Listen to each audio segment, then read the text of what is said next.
Hello, Culture Matters podcast.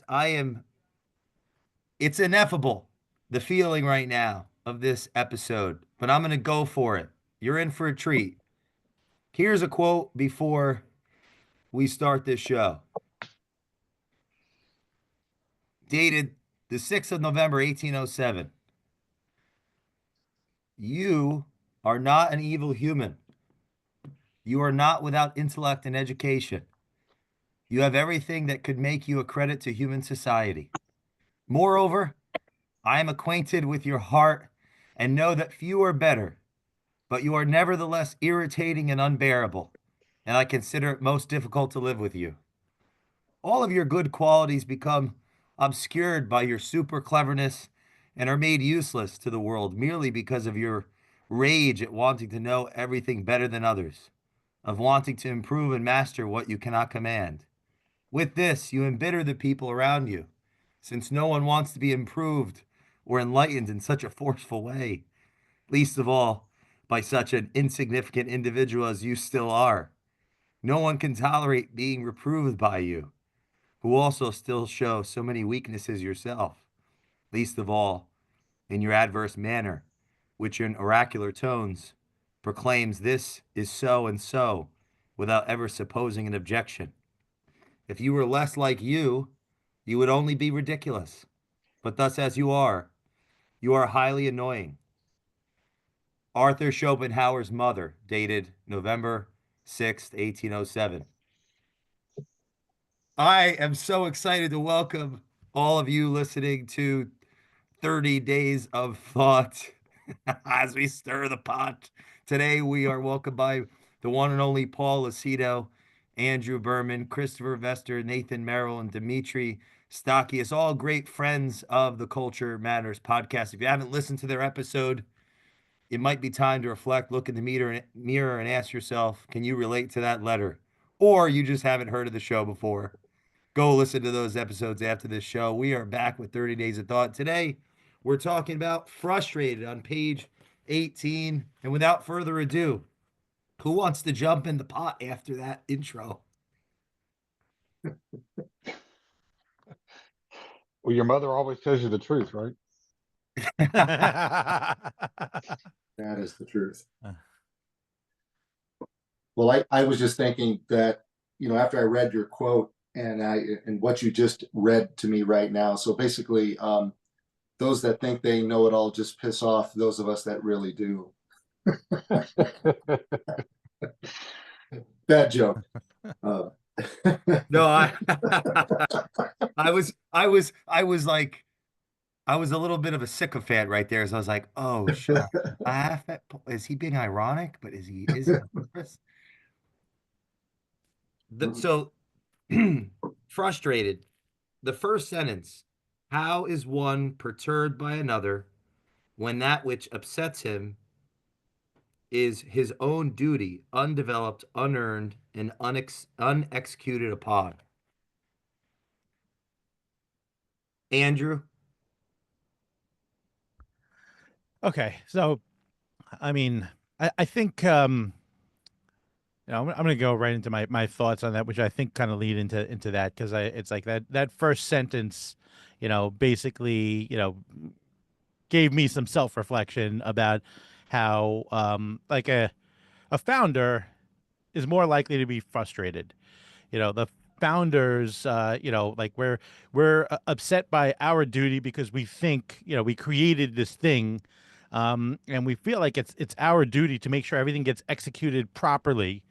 Whereas you always kind of talk about becoming a CEO, not just a founder, and the way that founder becomes a CEO is where they're going to be less frustrated because their people, their followers, um, they understand the goals and objectives of the organizations without being told the specifics of a task, and you get frustrated when a task doesn't get implemented the right way, when a project fails because you don't think you're frustrated because you didn't properly guide that person to do the right thing in that task. And I think that's where I find a lot of frustration is where I feel like I failed and I didn't teach the person the right way. But really, if I had good culture in an organization, I'd feel less frustrated because the other stakeholders that are accomplishing that task will execute in a way that I won't be frustrated. And I know actually that it'll be seen through the proper way and without the frustration because that task was done properly.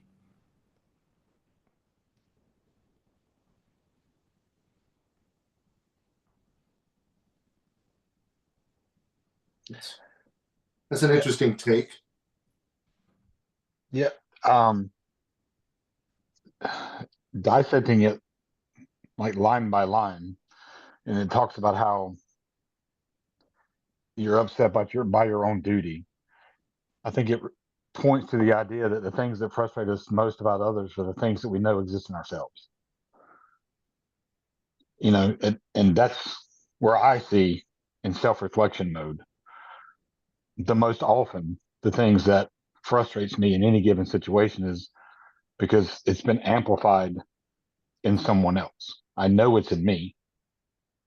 And because of, like you said, Andrew, the lack of teaching, well, the founder teaches by example. So if they're not learning by example, then it's because of our failure to live that thing out, or for the lesson that's caught, not taught. You know, oftentimes they've never had anyone sit down and walk through tasks. You know, and if they've never seen it lived out, then they've never caught the lesson. And sometimes those are the most important lessons. So as I thought about this, it's just trying to reflect on it in myself. Is like, what is it that frustrates me the most about others? And it's the things that are amplified that are in me. Because as the organization gets bigger, or even something as small as a family gets bigger, the things that frustrate me the most in my children is where I see myself in them.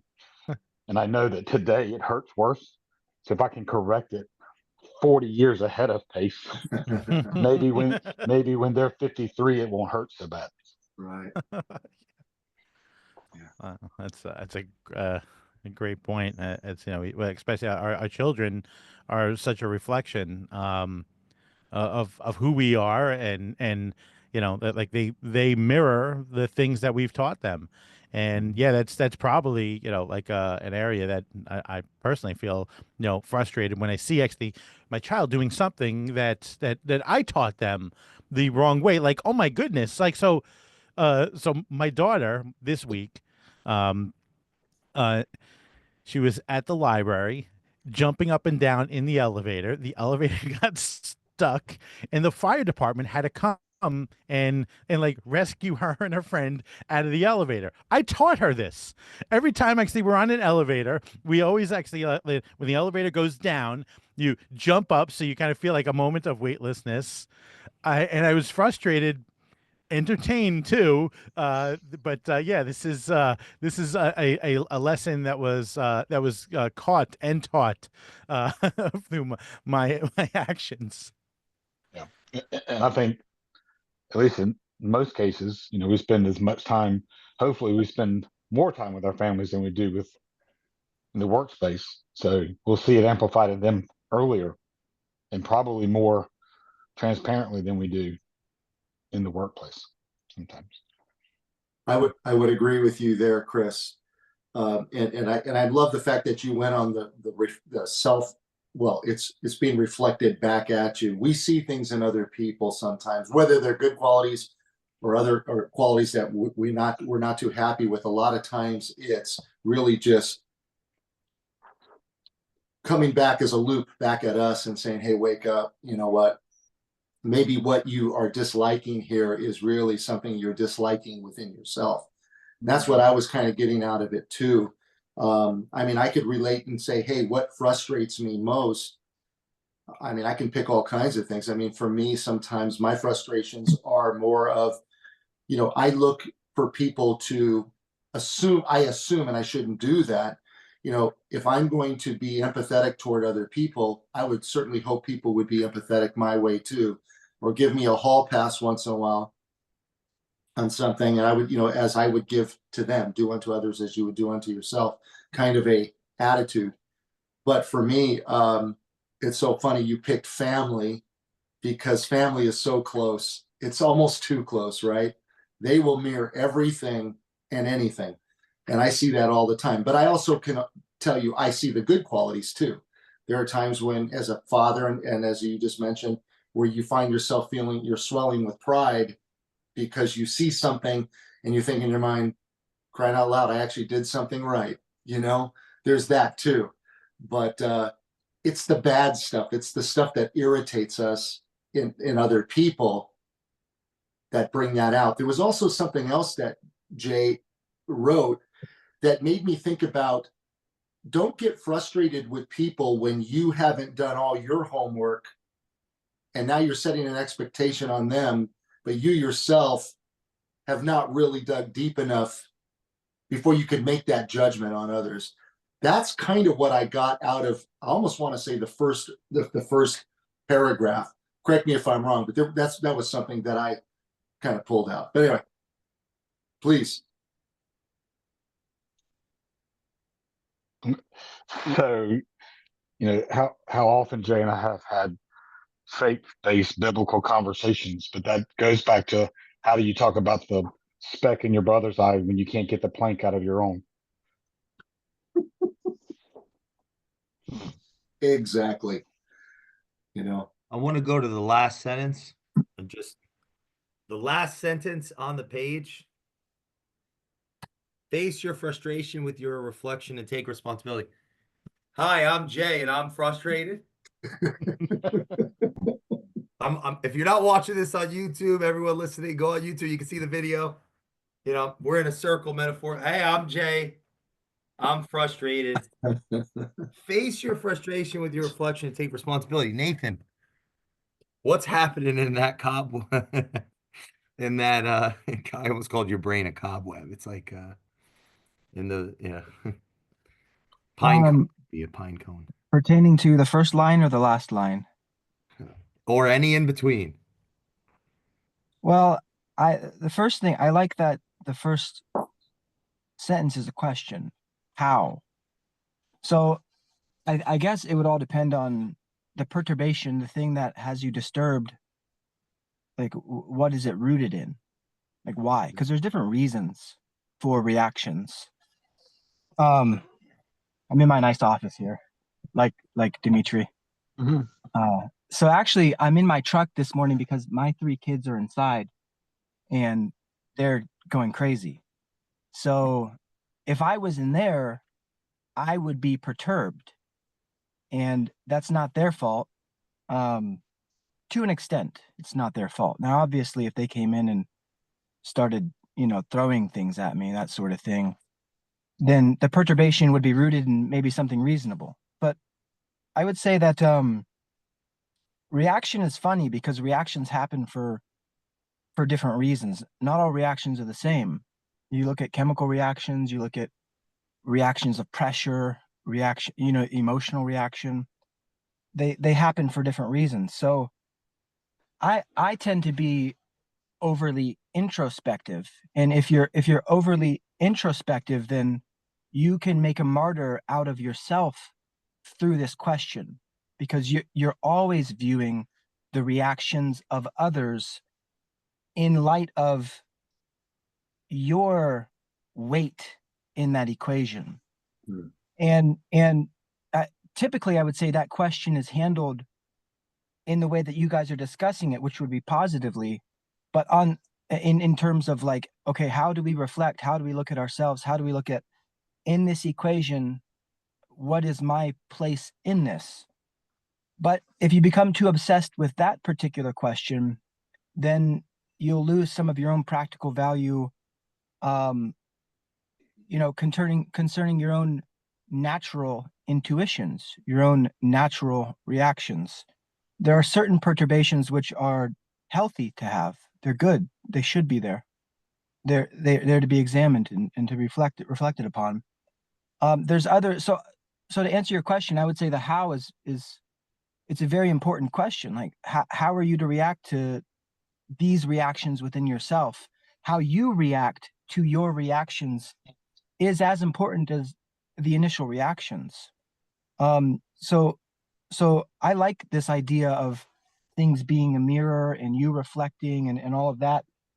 But at the same time, it's all always going to be within a subjective framework. It's all always going to be within a framework that it's up to the individual to parse those things out and to really tease out the nuance of it, to find, where is personal responsibility, and where is that line where, okay, now it's the responsibility of the other. And also I would say it Love that. emotionally would depend on what is the aftermath of the exchange. Like, how do you feel about how that went? If your conscience is at ease, then okay, carry on. But if there's something about the reaction that sticks with you, then it's a matter of examination. Let's look at this word, right? Perturbation. Can you guys keep my screen? Yes. Look, the person's holding their head in the visual image there. Perturbation. Anxiety. Mental uneasiness. A That's cause where we of get the word. anxiety. That's where Go we get ahead. the word. That's where we get the word perturbed, Mhm. like, which is another acronym for frustrated. I'm perturbed by something. 100%. A It brings me deviation, anxiety. It brings me frustration. a deviation of a system, moving object or process from its regular or normal state or path caused by an outside. I mean, is not life, if your life is in constant change, then this is an inevitability. That's that you're going in a direction. When Nathan was talking, it made me think about, proclivities, right? What we're what we succumb to very easily sometimes based on our experiences with others throughout our life. And that could be one way that we react to situations, is literally cause and effect, which is kind of where I believe Nathan was going. But then you get into the piece where you just might be an individual that is just susceptible to being anxious, to have anxiety, to react. That's the lens you look at life through all the time. So I think there's so many factors that play into how we react to things. Part of it is our personalities. Part of it is our life experiences that have led up to a particular point. It could be just the environment. I like the idea of, if I jump in the car over there with whatever he had mentioned with the kids, and the kids are being out of control, of course it's going to potentially affect how you feel and how you might react. I also like the barometric reading of, if something is sticking with you and basically bothering you, it's telling you something. You need to resolve that, however you need to resolve it, with the other individual that you believe may have caused you that anxiety. My uncle said something, may he rest in peace. He said, you can't affect the way I feel. I'm responsible for how I feel. And you're responsible for how you feel. I can't make you feel bad. I can't, hurt you with words. That's your responsibility. And I would argue and said, I don't know. My uncle's name was Paul. I said, I don't know if I totally believe that.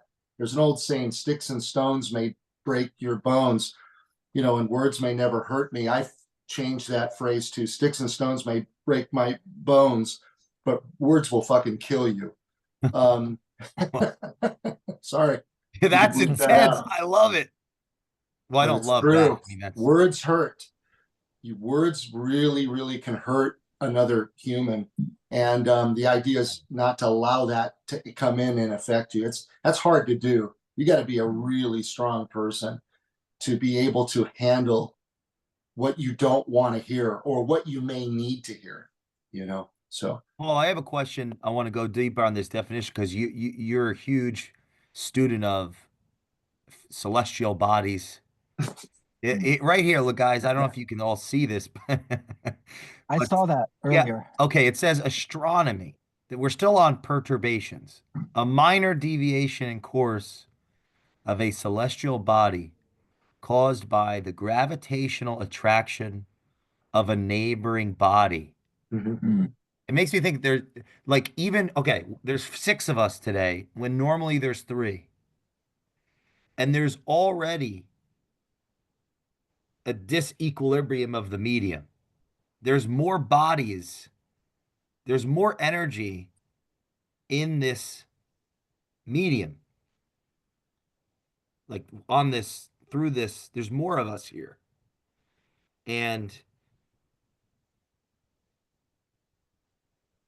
there's an implicit apprehension to speak, to share.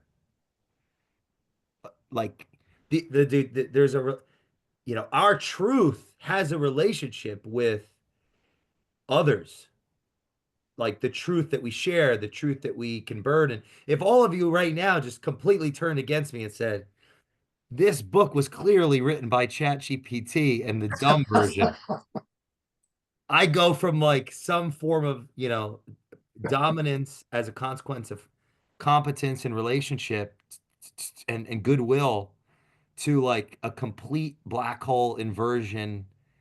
And now I'm just like, it goes from pride to shame real quick. It's like, happy birthday, Jay. Today we're going to talk about how crappy this book is. As an example, right? So I'm curious, like that stuck out to me. This, we're in a sense, I don't know how to say it. Maybe Nathan, you have a great, you're 99. Can't get over that. Oh, we'll talk about that. But you can help me with the words here. There's 6 celestial bodies on this call. Mhm. And Would you like me to jump in? I want you to bump into me and I There want we an go. explosion to happen. All right, let's go. So when you hear the word perturbed, maybe some of that origin comes from Greek, which means pirazi, like when someone bothers you, sepirazi, like it gets under your skin. You know, if and I'm drawn to this one line from that page on frustration, that when you're not clear, your weakness gets drawn out. Right. So there's an unaddressed piece of me that hasn't been worked on that you brought up earlier. Um, let's say I have tenants, and the people pleaser in me says, "Oh, all the things that other people reject you for, I embrace you for." Right? I know there's some goodness in you, some divinity. There's a Holy Spirit. I feel your story, and then people fall in their excuses, and then instead of owning an excuse, they blame somebody else. They shift blame, right? And so the frustration in me goes into, gosh, do I not really know who I am? Am I not trusting my own gut instinct that said there's better people for this place than this? And you're like, well, maybe there's a remote chance they'll improve. So, being as idealist in the real world can bite you really badly. If you work with people who don't read, don't grow, and don't challenge their circumstances. Because sometimes a lot of people allow themselves to be a victim of their circumstances, as opposed to it happened, I processed it, I accepted, and I moved on. So when we're on level, whatever we are, and somebody else is not, we can be frustrated that they don't invest in themselves. But I really stopped having attachments to that. So I don't know what anybody else would love to chime in to say, like, that this letting go thing is not a exasperation or a melancholy, but it's more of a acceptance Oh, that we're I all love this. different types of athletes. If I tell you the truth, I might have to carry your corpse. Go for it. Go for it. No, I'm saying metaphor, like abstractly, like you literally, like, well, I guess all of us. Yeah, yeah, yeah. If I tell the truth to my brother or my sister, I better be ready to catch them. There's a passage in I want to say it's John, but I can't remember. I've not pastored for quite a while.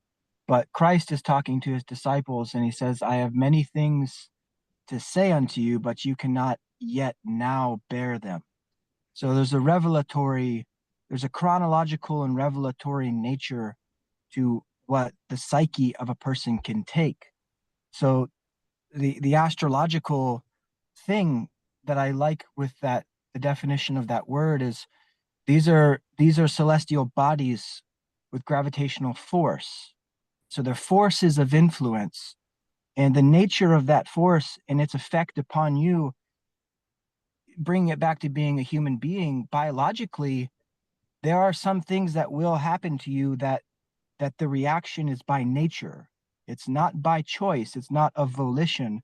It is the thing that will happen because the force of that collision or chemical reaction or biological perturbation is something that you will be subjected to. And so within this equation of understanding our reactions, also, and that's what I was speaking about becoming a self-martyr, is this idea of awareness and recognizing when the nature of the reaction at face value is the truth. The nature of the reaction at face value is where the lesson lies.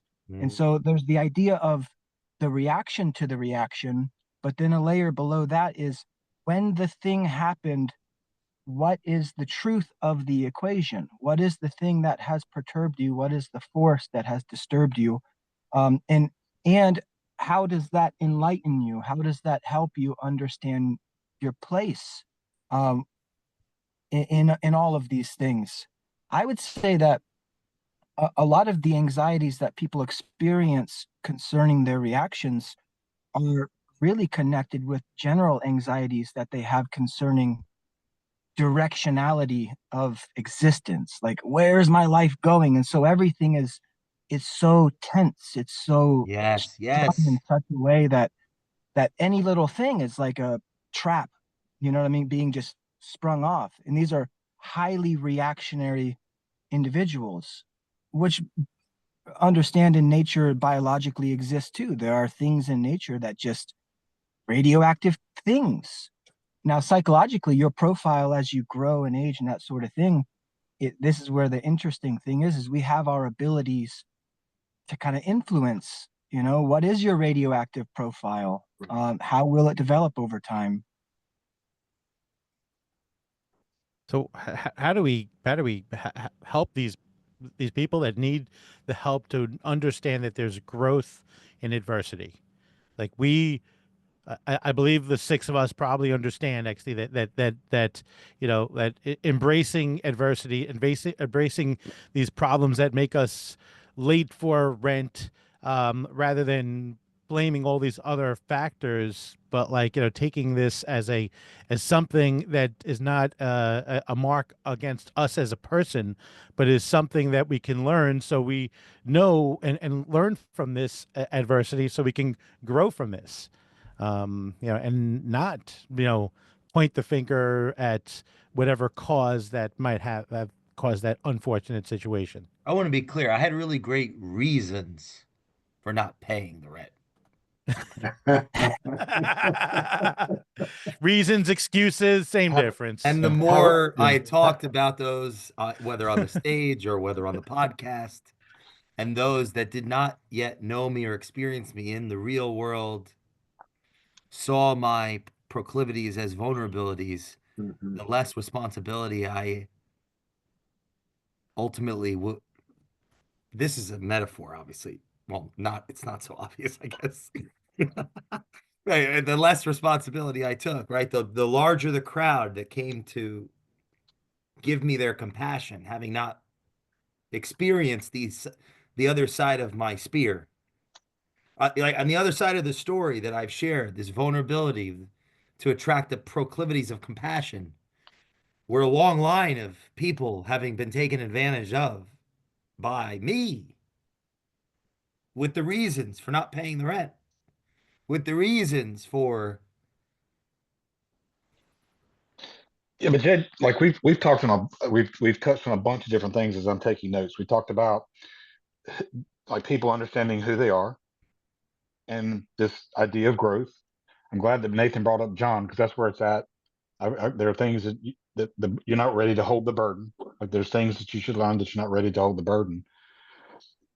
Paul said, words hurt, words can kill you. Because we have this idea of who we are based on the lessons and the experiences of life. And sometimes the words that were spoken to us and over us in moments, just like we do in our children, one of the worst things you can say to your children is, what's wrong with you? Right. Because that happens a lot. We talked about influence. Well, influence is a direct, that is a result of discipline and results. And Demetrios talked about the people that don't read and don't grow. Well, 99% of the American population doesn't read a book after high school. And 99% of the books that are read by that 1% are romance novels. And we wonder what's wrong with the world. So if it's such a small sliver of people that even are trying to discover, number one, who am I? What's my purpose?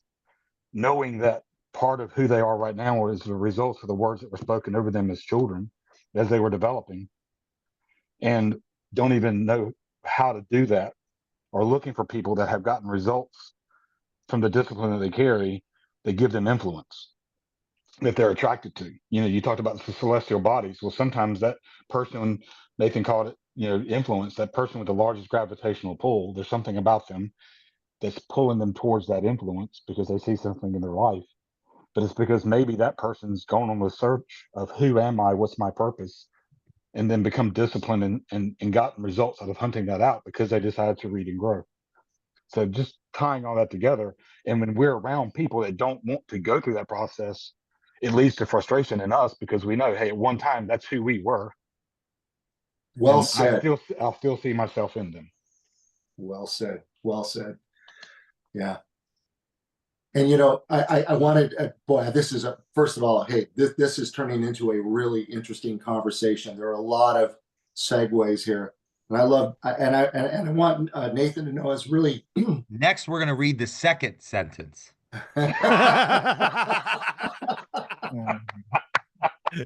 Jay bringing the levity. Oh my gosh. No, I'm so happy because it's like it doesn't even matter what it's about, like what it's 30 days. 30 I days hate of that stand old up. Jay. Hey, this is when you need to take your picture, when you have that moment. Yeah. Well, I'm gonna do a little collage. I'm taking little pictures, right? Like the Jubilee, but go ahead. I'm sorry. No, I was going to make a joke. First, my joke was 30 days of stand up by Jay Duran. But anyway, so I wanted to say that speaking of stand up, I saw Sebastian Maniscalco on Thursday night. It was great. Wow. He's a comedian. But anyway, I wanted to go to 2 points. Andrew made a point. How do we get them to change? Well, I think the responsibility starts with us to lead by example. It goes back to leading by example.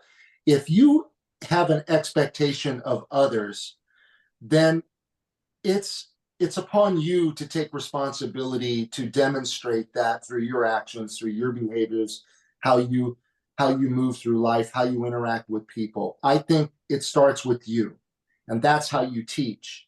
You can't just give lip service because people are observing and watching what you actually do. We all know that action speaks louder than words. So people will judge you really by your actions. So I think that's one way you lead. If you feel enlightened enough that you believe that you have the insight, but I think we're all damaged in some way. Maybe I'm using that a little loosely. We're different people. And I want to dovetail back to Nathan's comments. No, was it Dimitri that I think was saying that? I got to make sure who spoke last about how the bodies influence one another. I do believe that. I mean, just this conversation this morning for me, it's morning, is different than maybe when it's just us three, right? So you're right. There's going to be some hesitation. I need to listen and hear what Chris has to say, what Dimitri has to say, what Nathan has to say. I need to take a step back and be a good listener and come and hear their different points of views, which might influence how I might think about something or enlighten me and go, wait, what the heck? I didn't think about that. So I think that's the beautiful thing the beautiful thing is we all contribute, right? We're all heavenly bodies orbiting, right? Some of us, use the term, Chris was talking about gravitational pull, I think it was, or in his notes. There's also a repelling, like a magnet. If you invert it, it'll repel, it'll push away. Because I think gravity actually is pushing versus pulling. But that's just an opinion, one man's opinion based on what I believe I've read. And to the point of people reading, you're right, Chris, a lot of people just don't read anymore. It's too bad, because how are we going to elevate our consciousness? How are we going to take our consciousness up collectively, our collective conscious up, if we're not investigating and being curious and being open to others' opinions and grow from that? If we don't do that, then we're kind of stuck and rooted and stubborn, right? Yep. Jay, what say you? I have so many thoughts. It's hurting me. Well, I'll give you, like what Paul just said. There's a quote by Charles Spurgeon who says, "A man who never reads will never be read. A man who never quotes will never be quoted. And a man who won't use the thoughts of another man's brain proves he has none." So it's like we've got to recognize that, like, conversations like this where, it's at a small deviation. Remember the whole thing about when you gave the planetary examples, it's small deviations.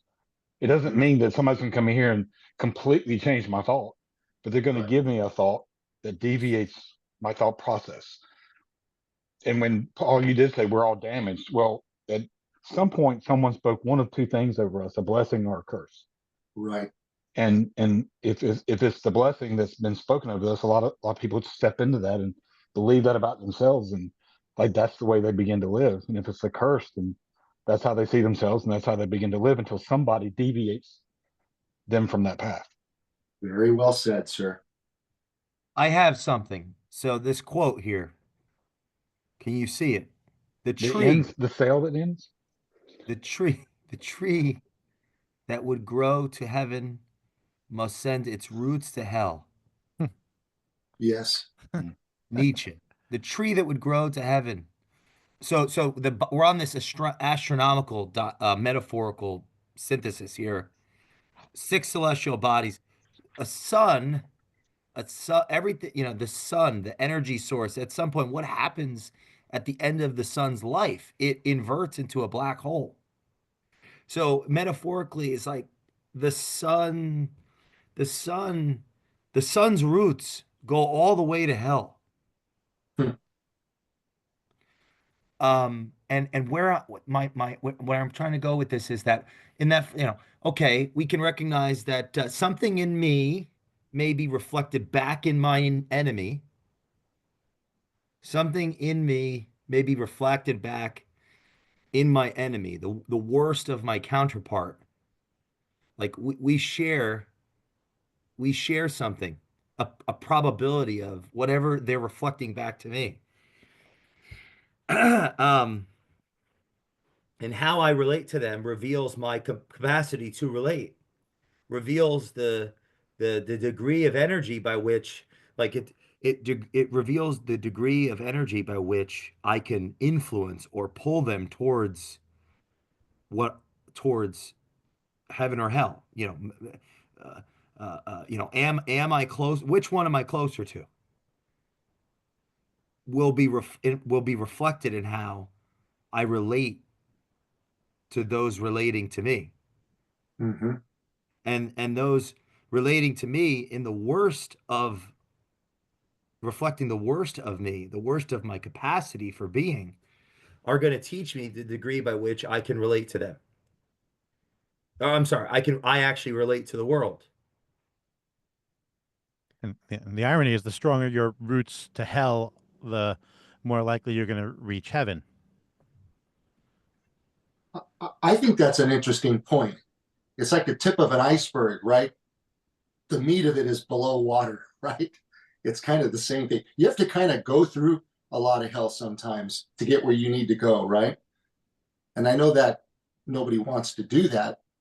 And I want to go back to something But is sending its roots necessarily going and doing bad things, or is it No. just understanding one's capacity for Yeah. bad things that leads to what? Compassion and courage and awareness and the conviction to like. So, for example, the Dimitri's example, right? Like it's practical stuff. Somebody's not keeping their word. If somebody's not keeping their word, what do I do? Do I lie in relation to the lie? Do I lie in a sin of omission? I say nothing and I appease. Do I lie in commission? I come up with some half-baked reason why they need to pay, like, oh, I just called the cops or someone's coming to get you, and I didn't do any of that. None of that's happening. Or do I embrace the truth? In what ways do I embrace the truth? Do I just confront the person and tell them what I think? What if that's not enough? They're so far into hell that my truth is not dangerous to them. They're already being tortured on a daily basis. They live in purgatory.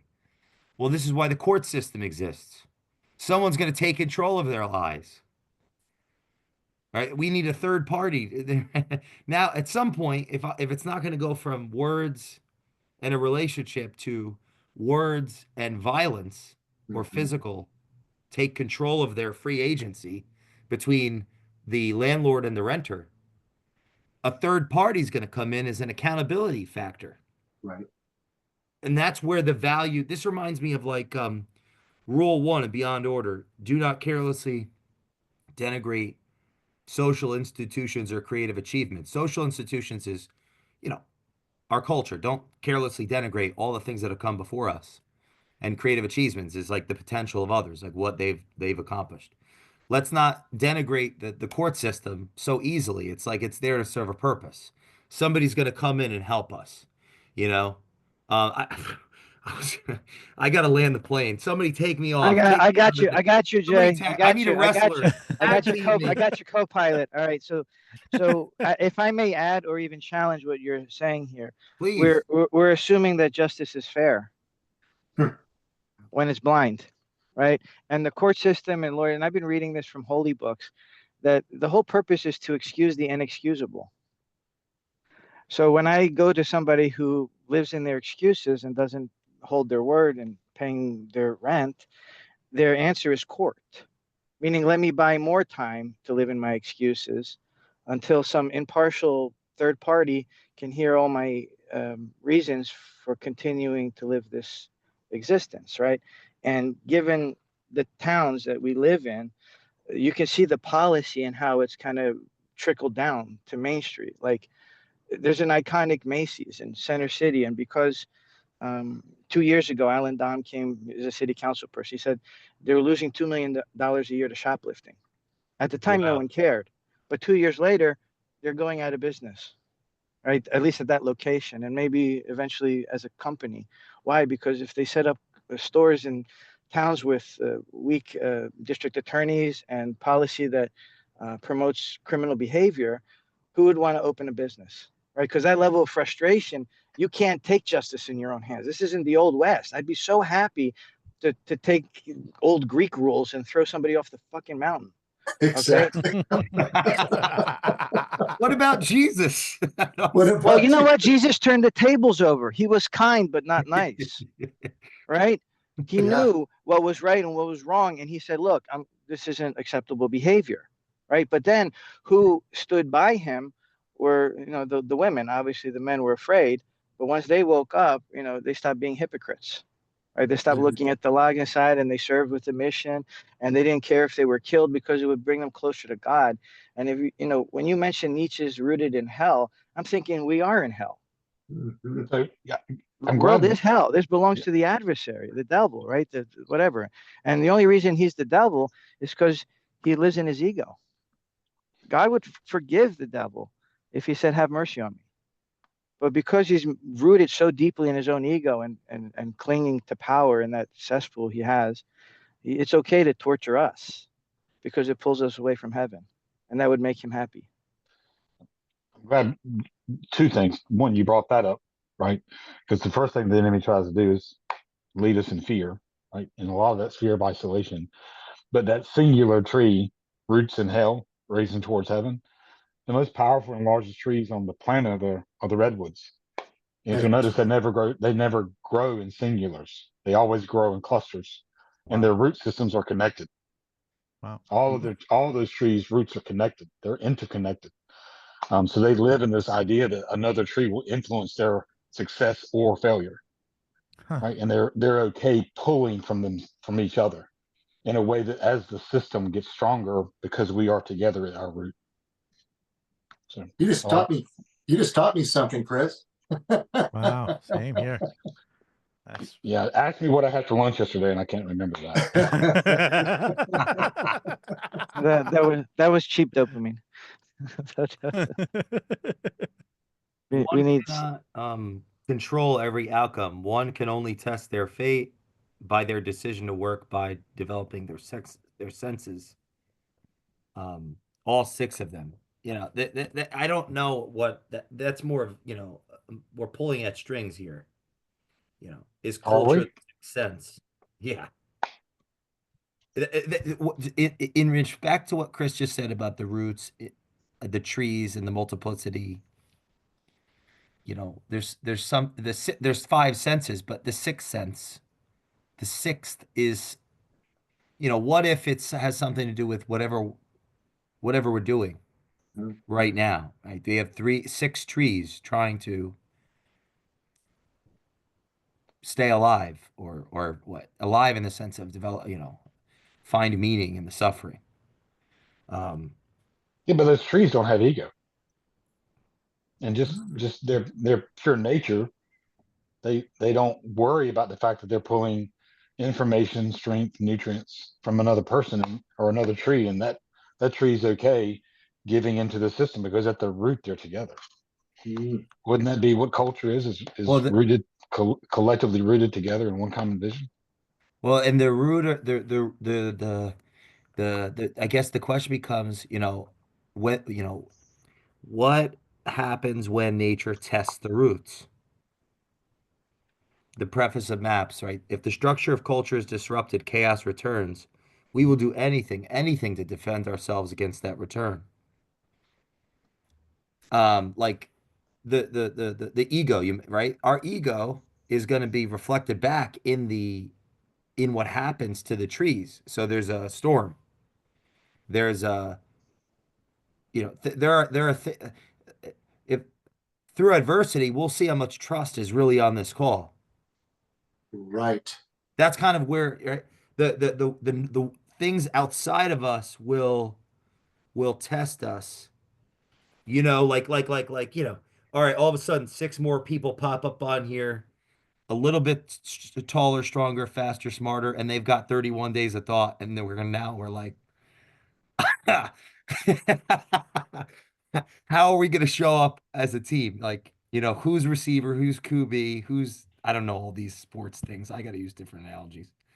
But that would be my response to the ego thing is the ego is what? It's a part of the relation with what's out of what we can be able to respond to. Or I'm sorry, yeah, out of our own free agency or out of I really don't like the word control. You know that already if you know me. I hate using it, especially after Is it Bradley's influence? podcast. Is it influence another kind of like, because you don't want to control, but you want people to see, you know, what you see, not control them. Because if you're controlling them, as soon as you turn away, they're not going to do that. But the if reason I you, don't like the word control is because I'm so damn controlling. So much so that I will like to try to use other words. And once you start changing words, then the world really starts to get dark. But Jay, I want to make sure I really fully understand where you're going. Me too, by the way. It's That's all why right. we're here. That's, That's why we're here. you know, this is so silly, but when you were talking about, okay, I think if you have a strong foundation, you could weather many storms. If the root system is deep, the tree is likely to hold its ground. Okay. If you're faith based and your faith is strong, you're going to be unwavering. You're going to remain steadfast into that. And I could probably go on and on and on. I'll even throw in the Who's. the Grinch learned that maybe Christmas was just a little bit more. So all so all that is all based on your belief, your structure, everything that led up to where you are in your life. You know, if you can, remain unfettered, unshakable, nobody could, is going to change the way you think. I guess that says something about you as a person.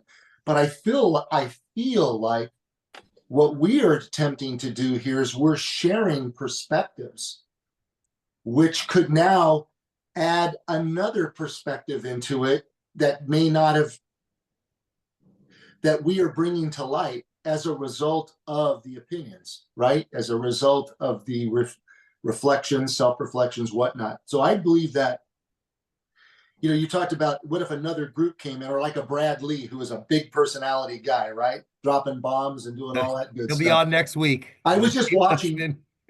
I literally was just watching your interview with him, and him talking about time stopping. Once you go, once you're with God, kind of a thing. I forget exactly the point was that if time stopped, and now I'm digressing, if time stopped when you pass away, that anybody that exists now would be right there at that time in the same moment, because there is no time element. I probably just completely discombobulated that. I need to go No, do that my was it. No, Yeah, no, that that's what he was, said. I was going to say, I exactly probably it. need to go do my homework. But anyway, No, all I was that going to was say on. is, yeah, I think he started reading Nathan will like this, the 3 critiques that I gave him a couple years ago. All of a sudden now he's Immanuel Kant. To all of our Bradley. betterment, to all of our betterment. Yes, no, you said exactly I love that thought. it was an interesting. If I die right Just- now, right? If I die right now and I wake up, everyone's already there, because if you're gone, let's use somebody else. Nathan's gone. Sorry, that makes me seem like a dick. Like I like Paul more than Nathan. I guess. Yeah, but to say that I would be gone is to assume that I was like here. You know what I mean? So I'm not offended. It's never, it was Hey, never really Jay. quite all here. No Jay, attachments. don't mess with Nathan. I could tell you he's dangerous. God, and then Andrew and then Demetrios and Chris will just put it in order. We're still upset, but we're upset because we're here, right? We're grieving, but whoever is gone, they, th they're hanging out with us, because by the time we go, we're with them. Because there's no time back there. So this is a great example. First of all, I appreciate the fact that you said that I understood that. Because I literally just listened to it last night, and I do apologize because my gravitational force or pull digressed this conversation. So I do apologize up front for that. Anyway, I feel like going back to the roots and stuff. Yes, I was always raised. My father always told me, "Look, Paul," and my grandfather was the same way. You have to have a good foundation in your life, and that could apply to many different things. And when you're rooted, and you could handle more. You could deal with the adversities a little bit more. You could deal with opinions that might not fully align with your opinion. It's all about just shaping yourself into being a well-rounded person. And somebody said something that he alluded to. I believe there is I believe there is a cosmic sort of collective consciousness. I know it was a Carl Jung, it's the collective unconsciousness, but I believe in a collective consciousness as well, that we all have the ability to tap into. We know there's dark matter between us, right? And dark energy and all this stuff. At least that's what they theorize. And so if that's all true, that means there is connectivity between all of us, whether it's roots growing underground between trees, or just the air that we breathe. I mean, anyway, I don't want to. I'm digressing, and I apologize. What are your thoughts on the mortality and the blunderings of their unconscious habituation? Therein lies one's mortality in the blunderings of their unconscious habituation. I mean, obviously, without context, That might be kind of a, well, it doesn't matter anyway. One cannot control every outcome. One can only test their fate by their decision to work by developing their senses. So at the time, okay, I'm caught up in my own unconscious habituation, attempting to get to where I am today without comprehending that I'd be, as of this writing, I am caught in I'm caught in a loop. That's what presupposed the writing in the first place. So I'm as the writer, I've succumbed to my own unconscious habituation. Like one cannot control every outcome. It was the absence of the psychologism of control that would presuppose the writing in the first place. The one thing I could control would be to write my thought down. Right? The thing that I could do to integrate my personality, my personal reality, would be to write, write to develop, to read to think, to speak to let go. There wasn't even listening. I figured that out later. Oh, you got to listen, man. Fuck, you got to listen. That wasn't even in the formula for a while. So one cannot control every outcome. One can only test their fate by their decision to work by developing their senses. All six of them, you know.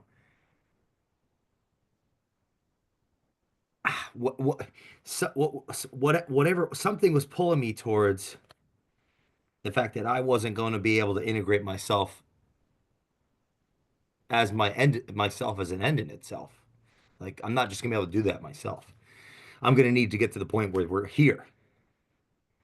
Like you guys are helping me even now, and have been in all different contexts: friendship, customer, podcast guest, friend, group friends, 30 days of thought, cult.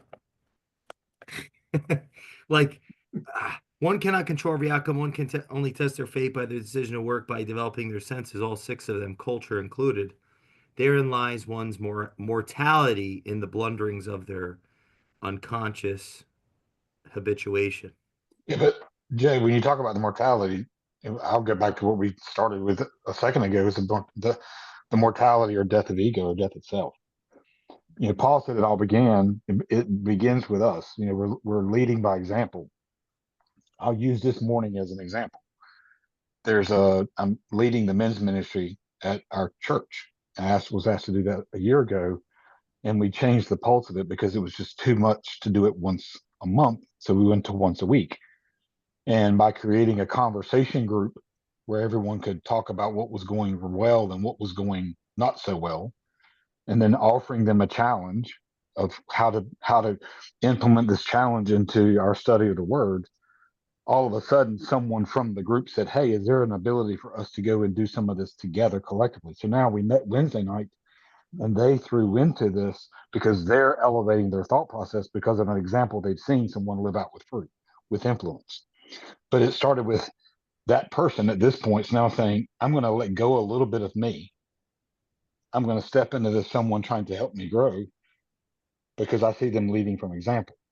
As that person who's trying to lead, that would be me, is constantly trying to find some way to kill more of my ego and in my belief, become more Christ-like. So as there's less and less and less of me, less and less and less personal ego, you said it, it's a mortality of self. But it begins with us. And then through discipline, through results, we gain influence and lead by that example and show people, hey, here's some things to put in life that work. I mean, it happened this morning. I mean, we had guys, I promise you, these guys have not, they've admittedly not been in a gym since high school. One's 56, the other guy's 40, single dad. He brought his son, now his 11-year-old is watching men come together just to ruck around a park to gain some physical discipline in search of spiritual discipline. So it's just coming together, and each one of those guys are going, I'm going to lose a little bit of myself today, because there's one person who said, hey, if we do this, you'll lose a little of yourself, while that person's consistently trying to lose a little of himself. That's beautiful, Chris. It's like a giving collective. It's like you talked earlier about being like this redwood forest. It's like you build a community of self-sustaining giving trees Mm. that give Excellent. of the branches and the leaves. Self-sustaining. Because if you give up our trunk, you know what happens. Then we're just down to stumps, you know. And so I feel like I've given up my trunk way too many times for way too many people who. And I know there's better deserving people than the ones that I've given to. I think that's where the frustration lives. It's not that I gave until I was empty. That's okay. I've done it many, many times. I've rebuilt it, and that's my burden to carry and live. But when you give to someone and now they're just on to the next sucker, right? And I'm not frustrated on that. I'm just like, well, that's their condition. Yeah. You know, Yeah, like I have and one last thing. So I have a cousin who's like in his 70s, and he's a retired cardiothoracic surgeon. And so I asked him a question when I visit them in Athens. I said, what do you tell the family when someone dies?" They said, "I did the best I could, but they had a condition." Mm. So meaning I couldn't solve their condition. I worked on it, but I couldn't solve it. So this idea of, people pleasing, trying to fix situations, let it be with some permission rather than us trying to impose our will on anyone, even if they need it. Right? Yeah. Like I mean, I know it's not relevant to our topic today, but in your book, Jay, I kind of want to ask you this question. Don't give homeless people money. Oh, we're gonna do that in a couple months. Okay. As Okay. soon as Okay. we gotta get through. Yeah, you're gonna have to save. Oh, you gotta stick around. Yeah. Okay. Oh, but wait, there's more? Okay. I can't wait for that one. Oh my God. I've been getting pushed over in the aisles at the grocery store ever since. Dimitri spoke about, the giving and it being taken advantage of. But I think once you start getting to the point, I learned this on a mission trip. One of the most satisfying and fulfilling things I've ever done is giving without any expectation of a return. Boom. And like it was the first one I'd ever done, and it's not even been that long ago. It was November of 19. But that 3 days of just going and serving without any expectation of anything coming back was one of the most, for sure, fulfilling things. And I came back a different human. Mm. Because I began to see a lot of life that way. But you said it, Dimitri, not forcing it on someone, Here's no matter how something hard to they throw need it. out. I think there's a difference in giving to someone that hasn't asked for it, that is what, in a position of powerlessness, versus giving someone something that hasn't asked for it, that's in a position of authority For sure. and power. I don't know. I'm curious your thoughts on that. Well, I mean, I think that goes back to a discernment of learning. Dimitri said he's learned over the course of time, who not to invest in, and they're off to the next sucker. You know what you said, Dimitri? Like Pretty much. Pretty they're much. they're hunting for the next sucker, but That's their that's skill set. That's their yeah, skill set. oh, Is not respect and love and it's compassion and con, virtue. It's criminal behavior. it's con. It gets you through the day, it gets you through the week. It doesn't get you through life, Very right? good. And I think I want to add one more Greek word of the day, and I think this one's a deep one. It's called philotimo. It's what you mentioned. It's selfless giving, right? It's no attachment to the giving. Here's a gift. Thank you. I'm out, right? Like in Greek, they like do something good and throw it in the ocean. Like nobody sees it. You're not posting that you gave a sandwich to a homeless person or that you gave guidance for an hour and it saved someone's life. I don't need 5 likes. Right? I know who likes it. I know who's keeping score. Right? Like that's what matters. Right? I'm not doing it for their acceptance either. I just know it's good and I feel right about it. So it's what I would want. Not that I'm seeking it, but maybe I'm receiving it here, right? Building a new tribe with complete strangers who a few months ago I didn't fully know, but now I'm getting to integrate into, right? As the awkward person, Something as the Peter. first. Oh, no, no, I'll compete with you on the awkwardness. Okay. Let's go. Okay. Let's solve it. Yeah. Let's have a throwdown. For Okay. you, yeah, I want you to be not, yeah, happy. But Yeah, hey, Jay ate alone as a child a lot, so that's yes, Chris knows he wasn't there, but he would have been. I would have had two awkward children. How about this? Peterson taught me this, not directly, but indirectly. If someone's not listening to you, stop talking. That helped me because I'm not necessarily always saying what I think is best for others. It's like not just for them. I want them to act right for me too. There's a selfishness in it's like I want things to be right in the proper place to be or I don't yeah, so if someone's not listening, stop talking. What's helped me practically is to actually listen better in that moment. And so that might not even be asking any questions. I might not have an opportunity to ask a question. All my question might be actually can and will be used against me. I just need a not leave, not fight, and not speak. That's helped me. When someone isn't listening to you, stop talking. It doesn't matter what my intentions were, like to be helpful or like a liar may like a truth teller and a liar in a room, like who's coming out of there? It's probably the liar. Who's coming out alive? It's maybe I'm just making this up as I go. Like, I don't know, but it's like okay, it's a truth teller and a liar, like the full truth, full lie in a room locked. Who's coming out alive? The liar, because they're of this world. So if I tell the truth, like the full truth, nothing but it to somebody that has been incarnated by evil, they're going to kill me.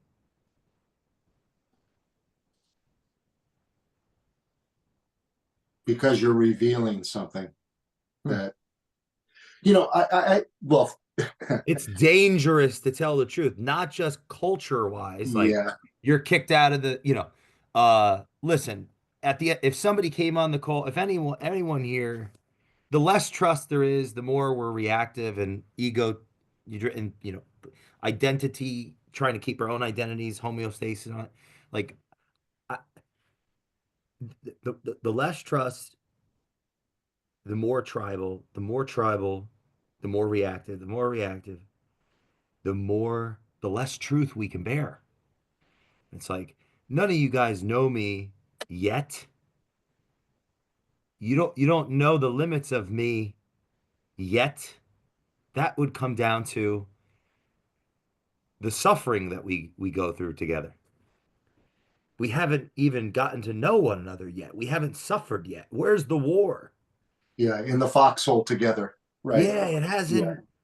So but yeah, hey, we don't need to do all that. We can just mentally masturbate for the audience here. But and maybe some of them are truly suffering somewhere in some part of the universe that they need, like this is really going to give them the ammo that they need to. But the reason I'm bringing that up is like at the limits of our ability to be what I guess not frustrated, if we're just going to use the inverse, the limits of our capacity to not be frustrated or perturbed in a deconstructive way as it relates to the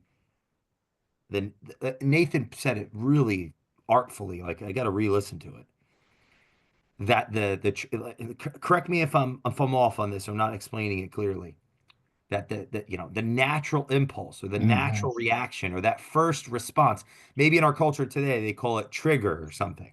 Yeah. They're relegating it to trigger and trauma, the two new F words of our culture. Trigger and trauma. You really want to deconstruct and demobilize a society of individuals, overemphasize trigger and trauma, the most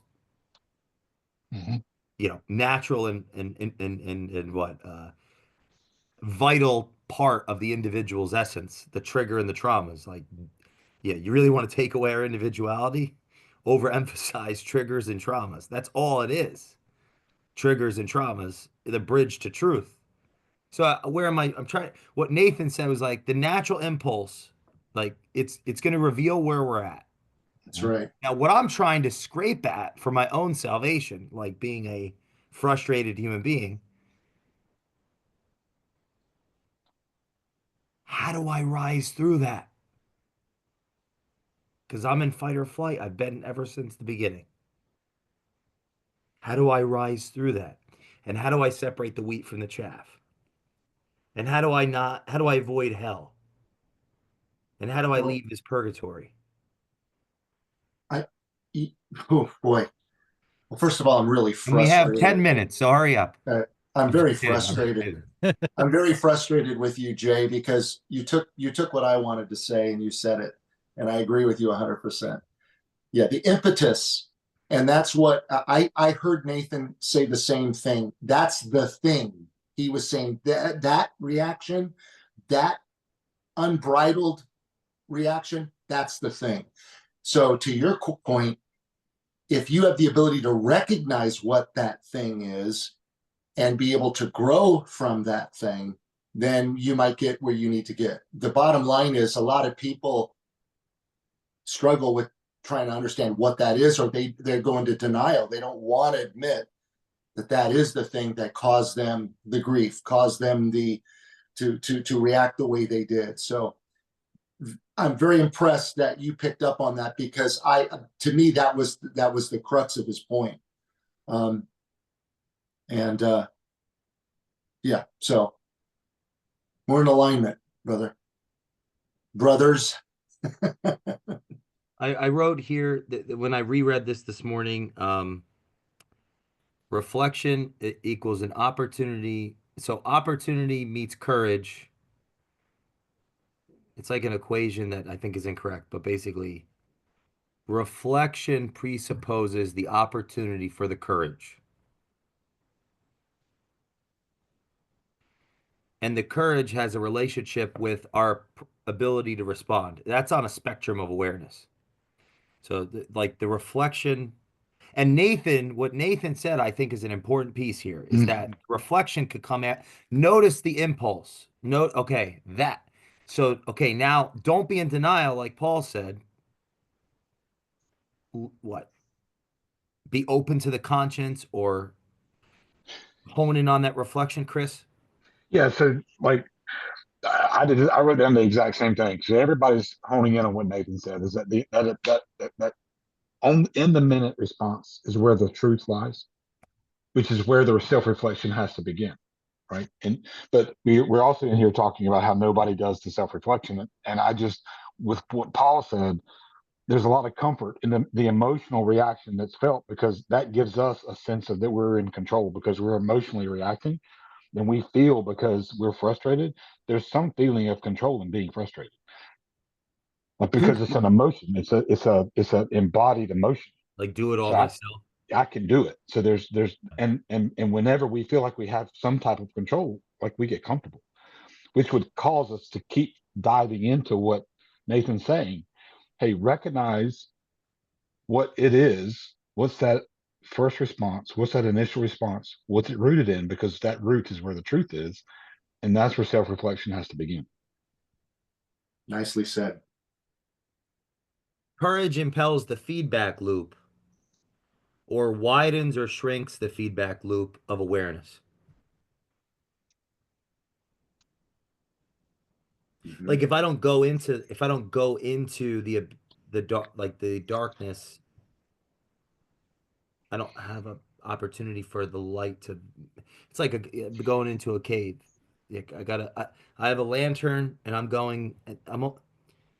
exploring the cave, and every time I go one way, Nathan, I think Heidegger talked about that, didn't he? Like, Well, he elaborated, I would say, upon the notions of Plato, Aristotle, the being in the cave watching the shadows on the wall type thing.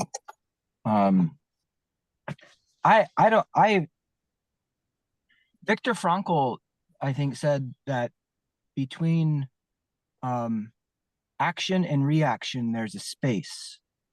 And I think that our society, we dwell in a society that has so many layers of cultural, subconscious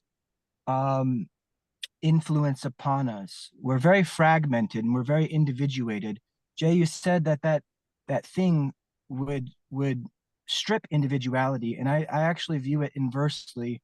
I would say that a preponderance of too much individuality, it it it places the individual being of awareness on a pedestal of existence. It presupposes action. It presupposes that there's always something to be done. The initial sin in the Garden of Eden was an action. It was something being done. So it was a compulsion. They were Adam and Eve were presented with a body of knowledge, and a body of knowledge is a concept. It's a construct. It's information that's being related to you about what reality is. This whole conversation that we're having is all that this is meaning making simulation. We're trying to make meaning of data. And language is always going to be a very, very compressed mechanism by with which to do that. It's very difficult to relay meaning to give neutrally meaning to somebody else is difficult through language, because most of our model making presupposes action. Something has to be done. And I think the Christ example is very powerful, because Christ, there was no action really that he took outside of the inaction at the end. There was the action of his life, but then there was a supreme inaction at the end that revealed the ultimate cannibalistic nature of existence. And so language, what we're doing right now is it's the meaning making mechanism. We're grappling with ideals. We're grappling with what does reality look like and what will reality look like. But reality is a neutral substrate. In awareness and mind, we place our ideas upon reality to describe what it is. When we were talking about the tree with the roots that go into hell and the branches that reach into heaven, Jung used that metaphor psychologically. This is an individual. This is the psychological profile of the individual. But the tree itself biologically is going to do its thing as dictated by the environment, by nature. But the thing that we don't look at as often is the substrate itself. The substrate is the dirt. The substrate is the ether. The substrate is the air. The substrate is the thing that we're all in. And so when we're talking about this whole conversation, at face value, we're ordering data, we're ordering ideas, and we're doing all of that to understand relationship, to understand how to build culture in which people find meaning, culture in which people, they can bring together their feelings and their intuitions with articulate language. So it's model making. And I said all that to say this: when we really boil it all down, everything that we're saying presupposes that there's always something to be done. And so when we ask the question, how do you break through? How do you get through the angst and the feeling of always being in momentum, always creating, always doing? It's not so much something that is to be done. It's the things that are not measurably like they're absent. It's the absence of silence. It's the absence of stillness. It's the absence of observation. It's the absence of thought. It's the absence of word. Because really at the end of the day, where all of what anxiety is within the individual is it's the individual's prefrontal cortex. He has this thing that's developed within his mind so that he can abstract ideas about nature. And all of those ideas about nature, we want them to prove to us that nature itself isn't just trying to fucking eat you all the time. And so that's the philosopher's dilemma. It's these two, it's the ideal realm and it's the physical realm.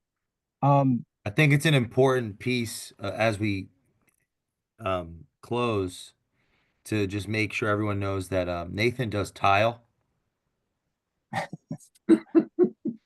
Right. That's And if tile you're at a listening time. to this, and that's he's awesome. damn good at tile, by the way, approaches the way he thinks.